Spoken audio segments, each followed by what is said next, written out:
Significance of negative sign,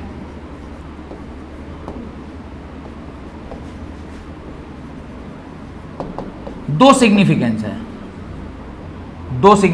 है। पहला point number 1, negative sign implies the decrease in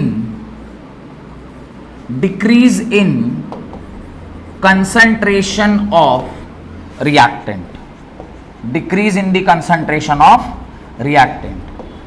as the reactant is disappearing, as the reactant is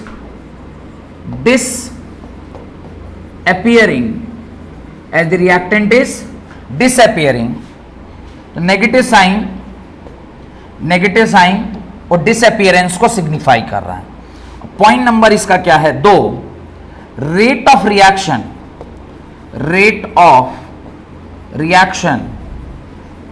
is always positive, rate of reaction is always positive, rate of reaction negative नहीं होता है।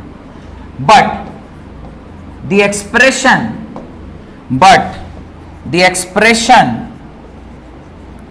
of rate of reaction with respect to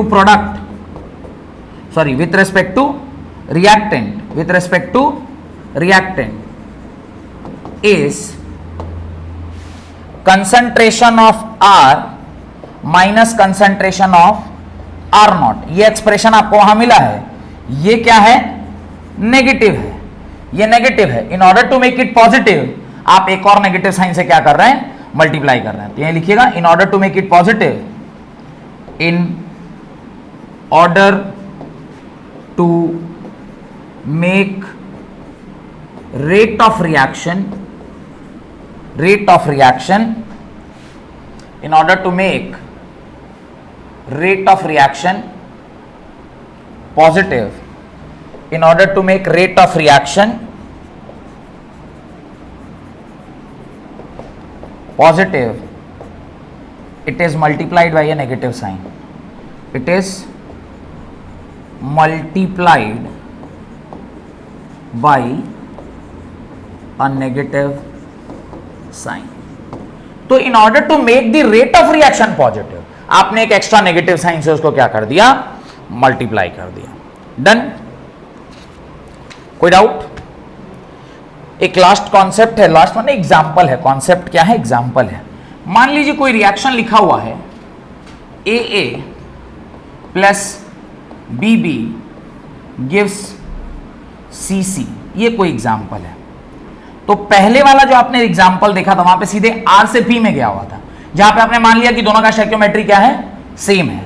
लेकिन अब अगर मान लीजिए ऐसा लिखा होगा तो आप रेट कैसे लिखते हैं, तो आप लिखेंगे रेट ऑफ द रिएक्शन जो ऊपर दिया गया है उसको आप कैसे लिखिएगा, that can be written as minus, क्योंकि ये डिसअपियर हो रहा होगा, 1/A जो स्टोइकियोमेट्री होता है बैलेंस्ड केमिकल इक्वेशन को, उसको ऐसे लिखते हैं into change in concentration of A by delta T is also equal to minus 1/B change in concentration of B by delta T is also equal to plus 1/C into change in concentration of C by delta T। यानी जब A, B, C are the stoichiometric coefficient of a balanced chemical equation, where A, B, C क्या है, A, B, C are the, where A, B, C are the stoichiometric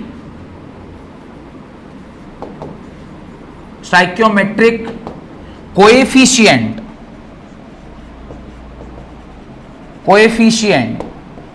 of the balanced chemical equation, of the balanced chemical equation।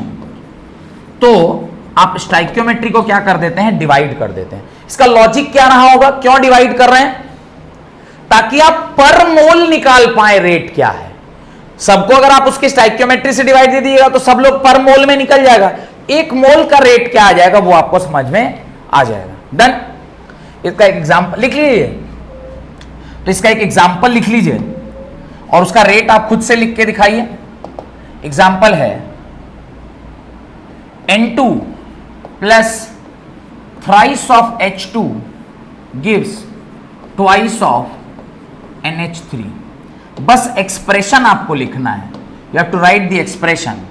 Rate of reaction क्या होगा, तो rate of reaction होगा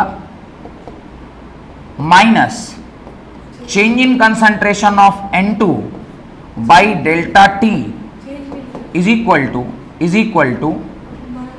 -1/3 change in concentration of H2 by delta T is also equal to plus 1/2 the change in concentration of NH3 by delta T। कोई दिक्कत? यहां पर कोई दिक्कत है तो पूछिए, कोई दिक्कत? ये आपका रेट ऑफ रिएक्शन। अब इससे एग्जाम में क्वेश्चन कैसा पूछता है, आपको मान लीजिए चेंज इन कंसंट्रेशन H2 दे दिया, टाइम पता है, change in concentration of ammonia निकाल लीजिएगा।